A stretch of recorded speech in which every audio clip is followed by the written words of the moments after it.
ñuy jàpp ci liggéey bi. di rafetlu bu baax liggéey bi am na solo.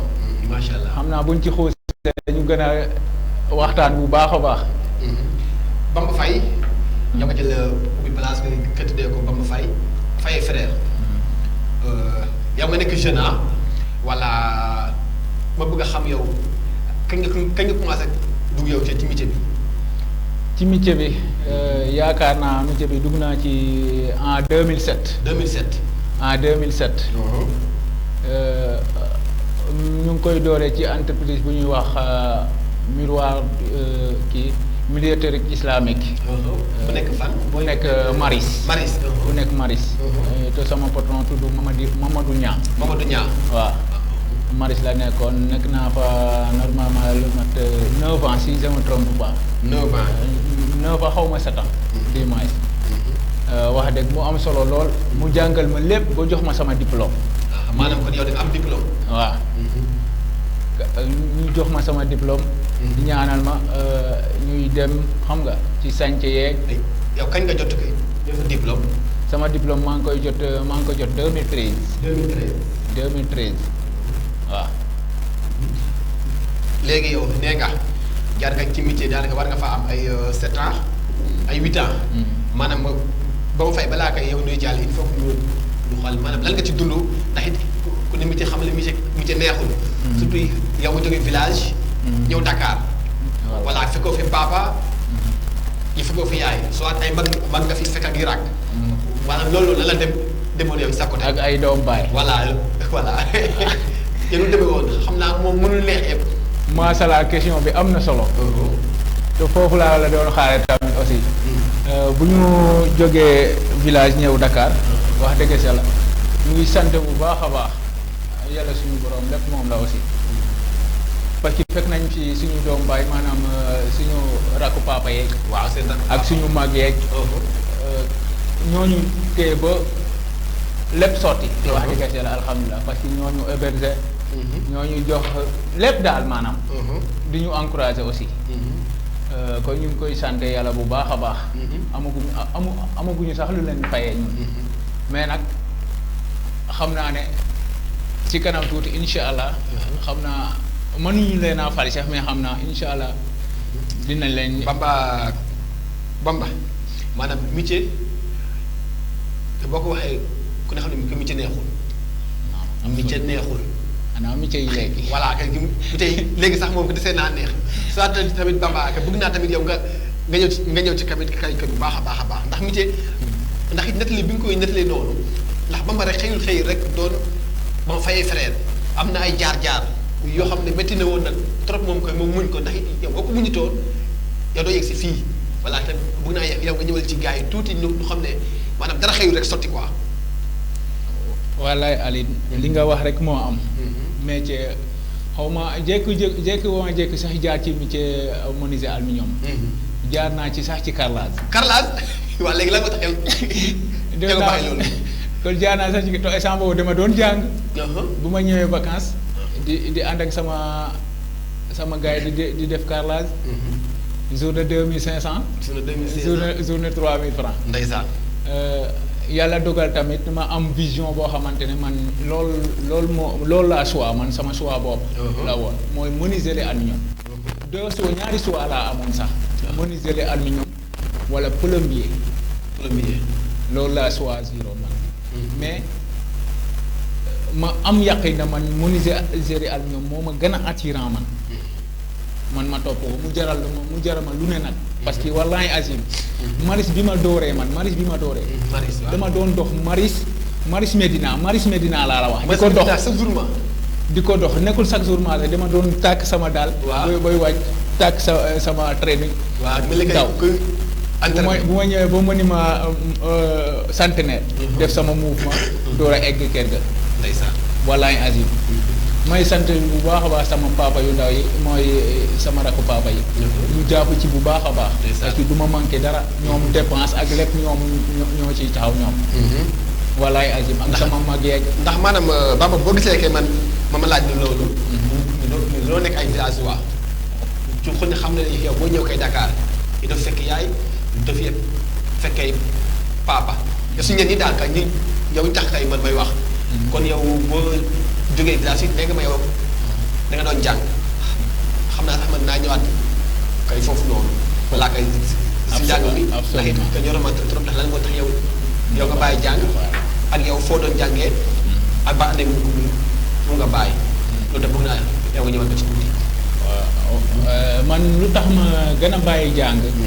du question manqué de niveau. wala peut-être nilaar lu ñuy wax nilaar. parce que jàng naa ba secondaire lycée 4e laa fa bàyyee. mais man lu tax ma gën a bàyyi jàng xam naa ci laa koy tey jii laay leeral askan wi. yaa moom antenne bi voilà. tey jii laay gën a leeral lu tax ma gën a bàyyi jàng man. personnellement. parce que man lu tax ma gën a bàyyi jàng Seydina Ali. mooy sama papa daa dogaloon année bi may bàyyi jàng. daa fekkoon ndeysaan mu feebar bu metti. ndeysaan. man ñi ngay gis looloo tax man Xaadim man ma gën a bàyyi jàng bàyyi sama rakk yi ñu continuer di jàng man looloo taxoon man ma fitu bàyyi jàng.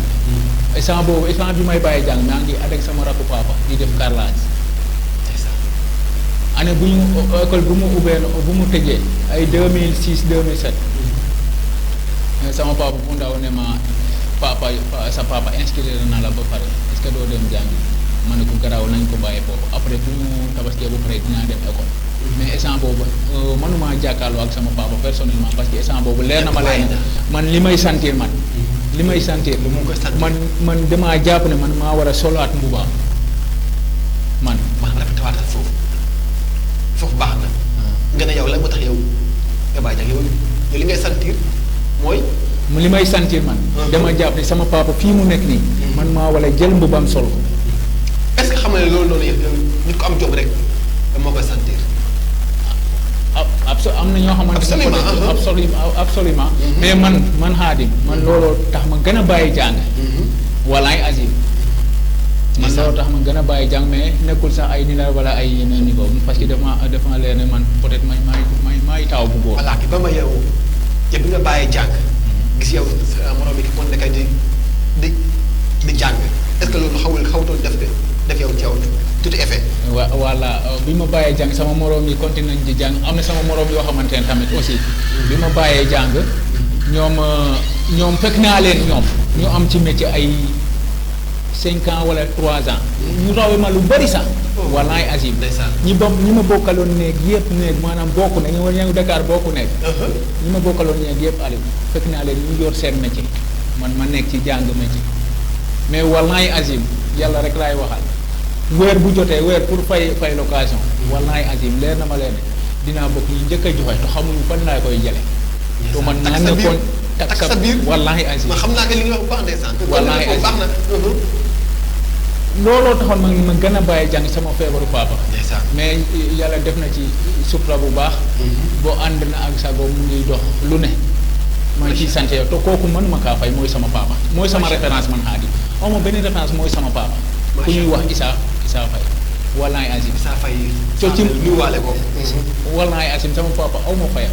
te moom laa teg bët moom te man gëm naa ne man Xaadim Mbàkke. wallaay azim fu mu tegoon tànkam waxuma foofu laay teg sama tànk de mais damay seen sama tànk fi ko raw. sama papa laa la wax de. maanaam yow doo doom boo xam ne que di taroo baayam. xalaat mais baayam moom. wala man loolu laa bëgg te loolu la man te sama vision foofu la nekk man. man lii moo waral man ma bàyyi jàng Aliou Diouf. ndeysaan. voilà daw na yaram mais nag Bamba dañuy avancé rek léegi ñëw nag ci carrément nag Bamba et frère nag voilà léegi lan moo tax yow nga jël tur tuddee ko noonu. Bamba Faye frère lu waral tur yu bëri nañ voilà yow. tur yu bëri nañ voilà lan moo tax yow. man lu tax ma tuddee entreprise bi Bamba Faye frère. man damaa judd sama papa tudd ma Xaadim Rasul. Xaadim Rasul c'est Ahmadul Xaadim Serigne Touba. dëgg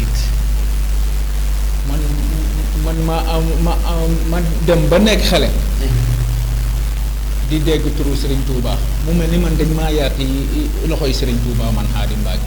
dëggal ma loolu ndeysaan. loolu frappé na ma loolu neex ma lool aussi. wallaay azim yaakaar naa sama papa aw ma fayam parce que. tur bi ma tuddee rek man daf ma ne avant tout d'abord. ma ne absolument du ma dem boo yàlla defal ma lii man est-ce que du ma ko tuddee Bamba Faye et frère jëlaat tur bi sama tur def ko Bamba Faye et frère moo waral lii ndeysaan. moo waral man ma tuddee ko Bamba Faye FRR ak sama conseiller sama papa ak sama sëriñ moo tax ma ne la ma tuddee ko Bamba Faye FRR ñu ne ma exactement loolu mooy kii. maanaam kon yaa ko choisir wala yow say waajur yi ñoom ñoo ko choisir. sama waajur yi ñoo ko choisir. ok macha allah. ñoo ko choisir ma ne ko wax exactement foofu laa ko doon xaare te loolu moo nekkoon sama vision. voilà ma ñëwaat kay tuuti Bamba li la xam tey yow ku xam ne entreprise tamit yombul surtout entreprise kay Dakar. voilà wala yor ay. rawatina entreprise yu ndaw yeeg. voilà kay surtout dama nekk zone kay ndax xale nga macha allah kay sama lamiñ ak sama lamiñu moroom. loolu noonu tamit lan la. ndax yaa ngi ciy am ay problème wala ndax it loo xam ne ko mënta ñàkk. absolument ndax accident de travail am na. loolu mënul ñàkk parce que ci liggéey bi la bokk. te dañ ciy sant yàlla bu baax wax dëgg si la. am na accident sax mënul ñàkk parce que ci liggéey bi la bokk. waaw si accident mais nag carrément yàlla suturaat ba fi ñu nekk nii. yàlla suturaat nañu bu baax a baax a baax. ba accident bu ñu bare bu ñu amee tamit taxul mu bëri. carrément parce que mënul ñàkk nag mais ñu ngi koy gérer bu baax. rawatina client yeeg ni ngay doxalee ak ñoom. ak employé yi nga yor ak verre yu waaw maanaam rawatina comme li ngeen di wax risque la ay verre yeeg affaire yooyu noonu mais loolu yëpp da nga koy jàng daal. kon da nga koy jàng parce que loo jàngul mënoo kaa tari. mais nag wax dëgg sa la yàlla def na ci sutura bu baax ba fii ñu nekk nii moom wax dëgg sa la problème yi mënul ñàkk mais bariwul taxul mu bari noonu wax dëgg sa la. Bamba ndax it man maa ngi dégg ndax dafa am kay ñu nekk ci ginnaaw Bamba gaa yi koy wax de waa mairie beeg ñoom seen yooyu est-ce que tamit loolu kay dëgg la wax ndax it man yóbbante jàmm rek moom laa lay indi. waaw loolu am na. wallaay Azim bo fii may wax ak yow. nekkul maanaam ay autorités yu ànd ak man. to benn autorité mënul taxaw ne Xaadim mii laa àndal. wala Xaadim mii ci man la bokk. autorité Ngoundiane laa la wax de xam nga ñoo ma gën a jege bokk. waaw si du monsieur le maire du opposant yi ñuy wax ay mouvement Teranga. wala kii comment dirais-je. ñoom Baye Sow ñoom Baye Sow sama frère bi. sama Baye jaam boobu sax laay wax. sa waay la. sama waay la. ak ñoom Assane Sène ak ñoom Assane Sène. voilà kenn mënul yëkkati loxoom ne ma kii ci man la ànd. pour nga to amul kenn koo xamante ne Bambate. mais pour nga am na ñoo xam ne ñoom dañoo yaakaar loolu ah. waaw xam naa bari nañ. waaw te loolu tamit xam naa ko bu baax man. parce que man xam naa sama bopp. mais walaay Azim mais am naa ci ay xarit nag. waaw si mënut a ñàkk. mënut a ñàkk. te particulièrement premièrement am naa ci ay xarit maanaam xam naa looloo tax ñenn ñi boobu yaakaar ne maa ngi fii côté bii affaire yooyu noonu. mooy deuxième adjoint mooy monsieur le maire Mbaye Sarr. Mbaye Sarr kooku sama xarit la. waaw Mbaye Sarr moom xarit ñëpp la moom nit ku baax la Mbaye Sarr. kooku dañoo yàgg. waaw Mbaye Sung. Mbaye Sung tamit moom. Mbaye Sung sama. yéen ñaar a dëkk. ñoo dëkk. voilà ñoo bokk lekk maa moom. walaay Azim. te sama xarit la aussi. mais walaay Azim amul benn autorité boo xamante ne Ngoundiane mën naa waat ne Xaadim mi ci maa ngi koy gis fi may gis samay candidat yi wala ñeneen. loolu moom man sama moyen bopp laa yor laay demee ak sama ñaanu waajur. voilà macha allah kay Xaadim bagage yi ñu ngeen di liggéeyee fan ngeen koy jëlee. bagage yi ñuy liggéey yow voilà kay ñu def yow ba am ay matériel ak ñoom seen yooyu en tant que jeune. ay tant que jeune alhamdulilah parce que matériel yi ñuy liggéey yëpp maanaam wala machine nag. ba aluminium parce que boo waxee matériel rek doo ci génne aluminium. voilà lépp lay wax ne matériel lépp matériel yi yu bari dañ koy importer mu ñëw Sénégal. rawatina aluminium. même machines yi sax dañ koy importer mu ñëw. te amul benn boo xamante ne. jamono ñi ñu toll nii moom yomb na. parce que boo laal moo xam ne lu doon jar. trop sax lu doon jar ay 300 et quelque. boo ko laalee mu ngi jar ay 400 et quelque. mën na ko sax mën sax. wala mu ëpp ko fuuf. voilà te li ma lay wax nii yooyu mooy yu ndaw yi. mais fii. yu jar ay 400 et quelque mooy machine yu ndaw yi. mais boo bëggee laal machine carrément machine yoo xam ne ñuy wax machine yi mën naa daag. il faut nga laal ay 700 jëm kaw wala 1 million nagam. ndeysaan. mais yàlla suturaal nañu bu baax a baax mais wax dëgg la matériel amu ci benn problème du accessoire yu ndaw yi maanaam ay percées yooyu moom dañ kaa teg ne même machine yu gën a seer yàlla suturaal nañu ñun ba wax dëgg la ñu ngi koy liggéeyal suñu bopp suñu place bopp duñ ko yóbbu feneen ñu ñuy liggéeyal ñu joor assemblée ñun ñëpp mu ngi ci place macha sur la place ba ma ndax yow da nga liggéey ak ay entreprise wala. waa am na ay entreprise yi may liggéeyal am na waaw yow ay entreprise yow noonu. ay quelques entreprises yu mag wala gars yi. non ay yu ndaw la rek ay entreprise yu ndaw la mais entreprise yu mag yi moom bon xam naa peut-être yàlla dina ci def barke ñu ñëw mais xam naa ñu ngi def ay investigation pour foofu noonu mais wax dëgg yàlla sentir nañu bu baax a baax mu ngi ci yoon bi di ñëw parce que am na ñu ñuy jàppale côté yooyu. voilà yow yan genre entreprise yow ngay liggéeyal ay maçon yi wala kay yow wala. waa ay maçon yoo xamante ne ay entrepreneur dal ñooñu lay liggéeyal. macha allah ñooñu la. est-ce que comme entreprise yi kay doon ay convention yi nga xam ne yéen ñu ñaar koy signé wala yow comme yow moom day pare rek yow mu dem boole ak borom kër gi nan lay demee. waa am na ñoo xamante ne ñoom ñoo yor wàllu kii yëpp maanaam fondement ba ñu jox la caabi ñooñu ñoo koy yor. duñ la boole sax ak borom kër gi sax doo ko xam yow. parce que moom moo gérer lépp. loolu la ñuy wax entrepreneuriat. ñooñu moom ñooy gérer lépp doo xam sax borom kër gi. après nga wax ak moom ngeen liggéey boo leen paree après sax mën ngaa bañ a xam sax borom kër gi ñooñu lay liggéeyal. yow yan genre liggéey yow li ngay liggéey ay décoration wala. ay fenêtre aluminium porte aluminium. mur rideau li ñuy wax mur rideau. ak décoration verre yi ngay gis.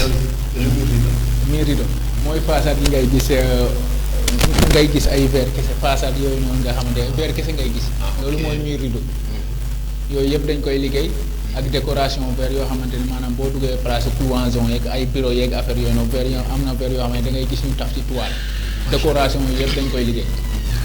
macha allah mais loolu nag am na solo trop nag wax dëgg macha allah mais tamit balaa may gan di continuer maa ngi nuyu kay yow sama xarit yi. waa section kay CSU kay du Podor maa leen di nuyu bu baax di nuyu tamit présidente commission féministe bu Podor muy Jëmi Faye sama xarit sama yaayu bopp maa ngi koy nuyu bu baax a baax di nuyu Rugi Diallo waaw Rugi Diallo maa ngi koy nuyu bu baax di nuyu maman madame Sy maa ngi koy nuyu bu baax Fatou Thiam. nekk responsable politique Podor maa ngi ko nuyu bu baax a baax ak Kouna Seck kon maa ngi ko nuyu bu baax Sina Fall maa ngi nuyu bu baax Aïda Ndaw kon maa ngi ko nuyu bu baax a baax di nuyu waa kay di nuyu kay waa Podor yëpp kon maa leen di nuyu bu baax a baax ñun tamit section CELS kay parcelle di jiital sama nijaay kay sama xarit muy Amadou Diop kon maa ngi koy nuyu bu baax mu nit ku baax Diop maa lay nuyu bu baax a baax yow borom parcelle kay di nuyu tamit Amisar kon maa ngi ko nuyu bu baax a baax Bamba. leen continué tuuti ndax dafa am ñoo xam ne tamit ñoom ñooy nekk yow ci internet bi. loolu dugal tamit ñoom ñoo koy commentaire voilà ndax it yow kuy wax yow kuy déglu mooy mbokka. mooy mbokkam yooyu. mooy mbokka yow yaa ko wax. ñu continué Bamba yow tamit yaa ngi nekk jeune gis tamit kay dëkk bi ñu manqué ay emploi. wallaay dégg nga. maanaam xale yu bëree ngi dem ci gaal yi ñi ci deekat ci désert yi loolu noonu yow nga ko gis yow nekk zone lu mu def ci yow. man en tant que zone. man damay njëkk a masawu suñu parents yi sax. parce que ñoo xamante ñoo ñàkk seen doom. man Xaadim la man ku ma dëggal man Xaadim Seydina Aline nañ des fii liggéeyal Sénégal. parce que ñun ñooy ndaw yi. ñun ñoo war a liggéeyal Sénégal. gaa dem nag mënul ñàkk.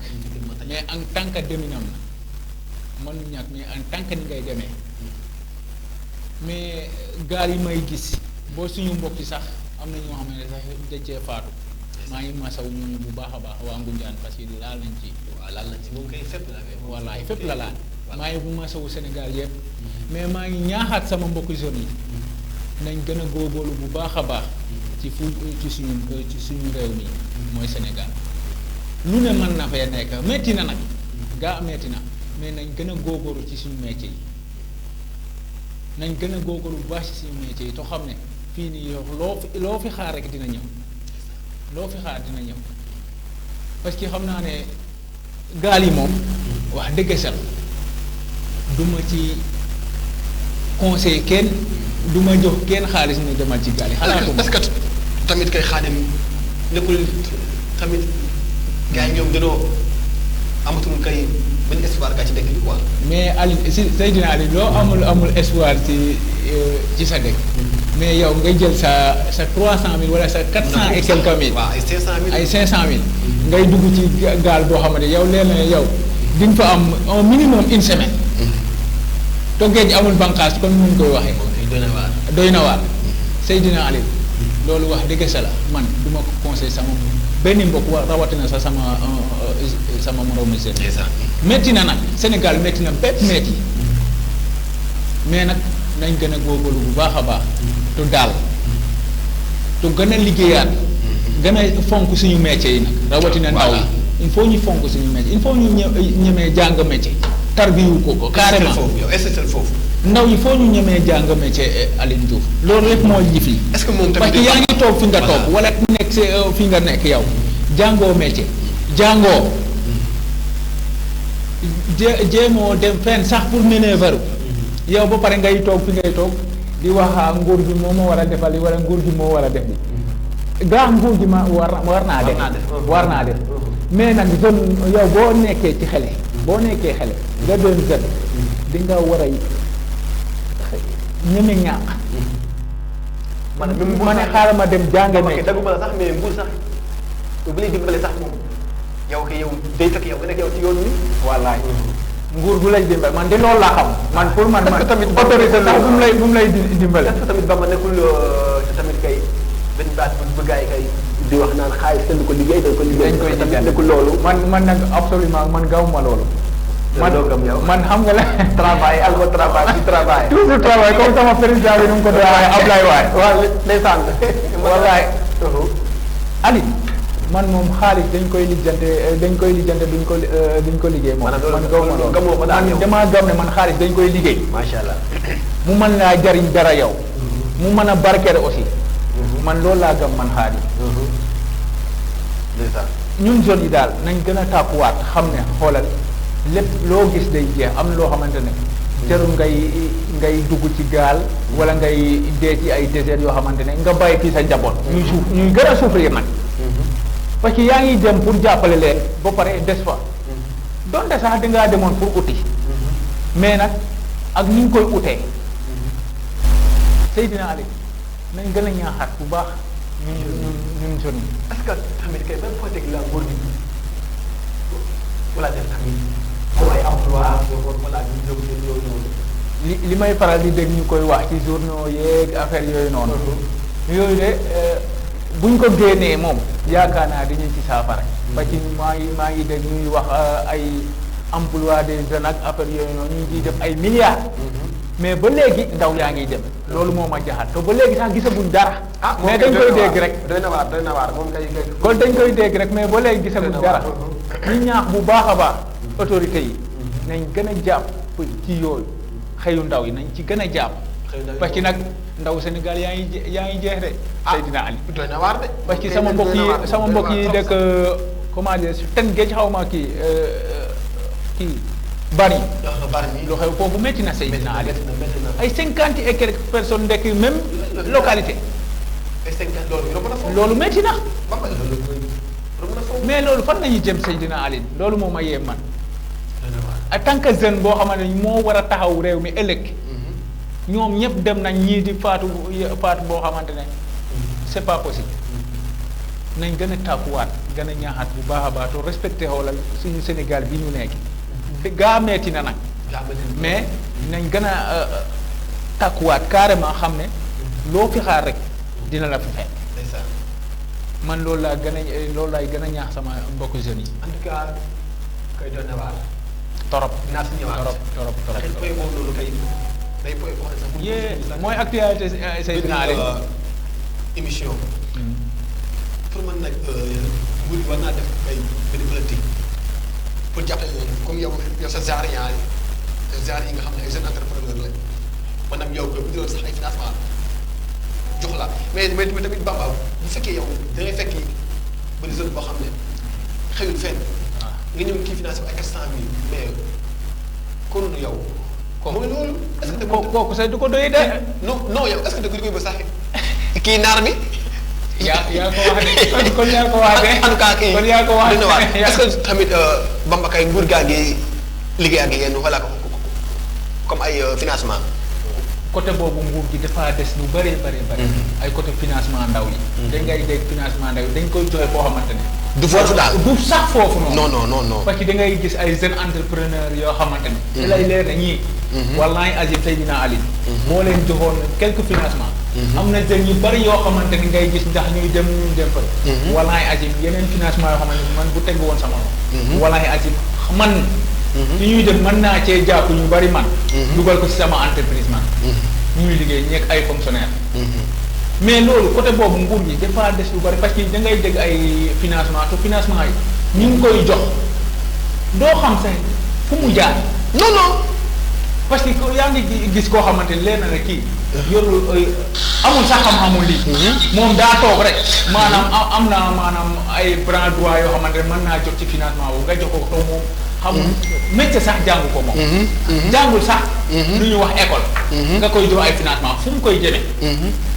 fu mu koy jëmee. moom du ko jëriñ dara du xam sax nu ñuy xëccee ndaw jeunes yi pour. ñu doy na waar sax yoon bu muy jaar.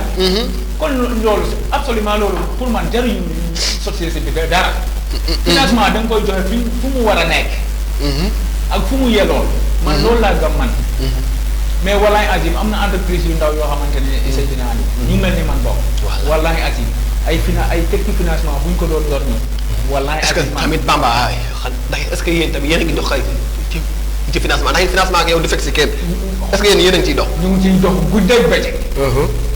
Seydina Ali. du ñu yéendal du ñu fanaanal ñu ngi ciy dox guddeeg bëccëg. mais am na foo xamante ne boo amul am branlon. Seydina Ali comme ni ñu koy waxee. xool. da ngay déposé boo xoolee sa papier foofu la ñuy xool. moo koy doy na waar. lii ko ku ko wax mais loolu mooy problème bi Seydina Ali. moom kay doy na waar ndeysaan maa ngi demaat kay ba Podor kay di nuyuwaat kay waa Socel maa leen waa Socel kay sel si kay bu Podor maa leen di nuyu baax di nuyu tamit koo xam ne moom laa koy waroon njëkkee muy kay sous préfet yow bu Mbaba Garage nekk sama xarit muy Matala Fall nekk nit ku baax en tout cas daal yéen waa Mbaba Garage am ngeen chance ndax am ngeen kay nit ku baax am ngeen sous préfet kay bu baax a baax Matala Fall muy nit ku baax sama xarit yi ba ma yow nit ku yàlla baax la ngoogu wallaay azim ko boo ko gisee maanaam bàyyi fa la nit ko wàccee boppam la. wallaay nit ku baax. yow kenn du yow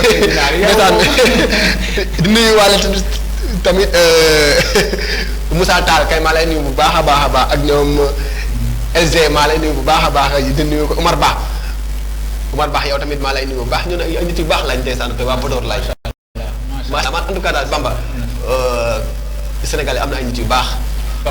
bari nañ say waaw bari na am na ay nit yu baax waaw. ndeysaan maa ngi nuyuwaale tamit noonu naa ko sax kay fàtte muy waa Daara Jolof. voilà yow sama yaay kay. sama xarit muy Oumou Sarr. nit ku baax moom tamit. voilà Bamba bu na daal yow taxawaat kay foofu noonu kay tuuti. muy ki war a emploi kay des jeunes ndax it ko foofu noonu kay nee nga nguur gi xaw na faa dese tuuti yow boo doon ko conseil nguur gi wala kay du ma sax ka tuddee ko conseil mais kay boo ko doon xalaat la nga koy proposé emploi kay des jeunes. emploi des jeunes bu ma doon conseil nguur gi. man bu ma déggee emploi des jeunes bu ma koy dégg man yaakaaroon naa ne. li ñuy wax entrepreneur yi. ki ngay gën a visé yow ñoom. mais yaa ngi dégg ay financement emploi des jeunes. mais dañ koy jox foo xamante ne Seydina. du foofu daal yow mënoo sax wax mënoo sax comprendre. wala da ngay dem ba sa xol bi sax day jeex. parce que yow entrepreneur yu ndaw yoo xamante ne walaay ay dañ guddeeg bëccëg ñu ngi ci sànq yi. wala guddeeg bëccëg wala yor seen xam-xam boo xamante ne walaay. macha allah. Aliou am na ci ñoo xamante ne. comme sama mbokk menuisier aluminium yi am na ci ñoo xamante ne wallaay aji ñii dañu may def may leer ne ñii bu ñu yoroon quelques financements wallaay aji benn jeune dootul galère loolu xam naa mais emploi des jeunes dañ koy def foo xamante ne am du foofu daal du foofu vraiment voilà loolu metti nañu loolu est-ce que tamit Bamba yéen nekk au niveau Ngoundiane ndax est-ce que ndax maire mu ngi leen di jàppale yéen tamit entre quelque peu ne ma xam ko am Ngoundiane léegi def bëri ay entre preneur ku ci mel ni Aliou Dione Ngoundiane Aliou Dione Ngoundiane Karo kay Karo ak ñoom métallique ñu Modou ak Modou xanaa kay tur métallique voilà xam naa ko bu baax ay ñoom Mbaye Ndiaye voilà ñoom ñu xam ne xale lañ mais tamit ay jeunes entrepreneur lañ ñu am jom sax Wallaahi. ñu bëgg liggéey mën a liggéey nag am xam-xam gi mooy ñoo fa nekk am bagaay Ngoundiane ñoo ñëpp ngay cité yi xam naa leen bu baax a baax samay frère lañ boo pare di ma encouragé bu dégg bëccëg nag parce que ñooy sama man ndeysaan wala ñoom Aliou est-ce que tamit yéen kii monsieur le maire ndax mu ngi liggéey ak yéen wala wallaay Azim monsieur le maire maa ngi koy nuyu bu baax au passage parce que sama nijaay la sax man monsieur le maire Mbaye Dione maa ngi koy nuyu au passage bu baax a baax di nuyu ñëpp conseillers ñëpp maa ngi leen di nuyu bu baax ndeysaan mais côté boobu duñ ci balaame sax kenn parce que peut-être ñoom dañoo xamagul ñun suñu qualité ñun maanaam ñoom dañoo xamagul suñuy qualité ñun maanaam exemple yow ko am na yow loo bëgg a wax wax ko rek peut-être lu bari dañu cee xeeb ñun mais parce que leer na ma leer ne man walaay Adim am na travaux yi may gis Ngoundiane suñu localité bi walaay Adim leer na ma leer ne am na jeunes yoo xam man maa génne ci sama bopp man mais ñu mel ni comme deuxième Ngoundiane Karo voilà ak Aliou Dione wax ñoom tim terrain sama ci baax la sama mbokk boobu kii yaakaar naa Mbaye la tudd Mbaye Ndiaye walaay Adim Mbaye Ndiaye bu ñu leen jox marché ak ñoom Badji Faye waaw ak ñoom Badji Faye walaay Adim bu ñu leen jox noonu beneen Ngoundiane la ñuy gis mais naa dégg boog yaakaar naa dañoo xamagul qualité bi wala boog seen ci relation bi moo demeewul noonu. est-ce que tamit ndax yéen a ngi ciy def ay démarches yéen. bu baax bu dégg bëccëg. maire Ngoundiane man yóbbu naa foofu ñaari yoon. sama demande ñaari yoon. ndeysaan man xaadi ñaari yoon laa la wax 2 fois. walaay Aziz. mais man. ne la xam doy na na ñëm foofu rek booba métallique place bi kay fan la nekkee sax place bi. place bi mu ngi nekk Petit Mbao en face usine métallique. à face usine. usine métal. léegi man suma métal Afrique. voilà léegi boo laajtee métal Afrique ci marché bi rek. yaa ngi ci atelier. ban numéro moom ngay woote ma su ma doon ñëw foofu. da ngay jël numéro bi 77. xaaral waaw 77. da ngay jël 77 492. 492. 78. 78. 31. 31. wala nga jël 76. 76. 559. 559. 51. 51. 52. 52 mu ngi nekk.